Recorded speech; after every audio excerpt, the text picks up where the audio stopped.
General care guide for a Hermanns or a Russian tortoise.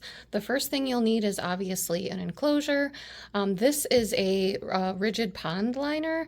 The thing with the enclosures is they need a temperature variance. So things like aquariums and sometimes vivariums, they don't provide that temperature variance. So they're not as good as something that's like an open top option.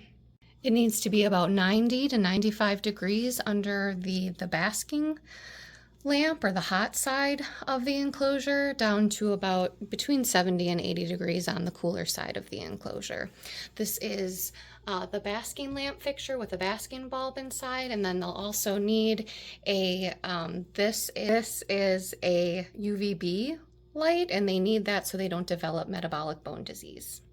You'll need a water dish, and also a feeding slate. This is where you'll put all of their food, and that way when they're eating, that this will help trim their beaks as well as their nails, and it'll also prevent them from eating too much of the substrate.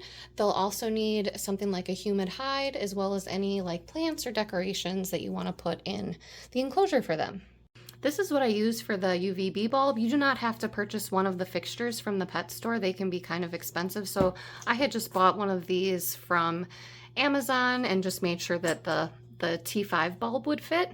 And then for the basking bulb, I just get a 2-pack of these. This is 100 watts and it seems to work really well for my size enclosure. If you have a smaller enclosure, you'd want to go down in wattage. And if you had a larger enclosure, you'd want to go up in wattage.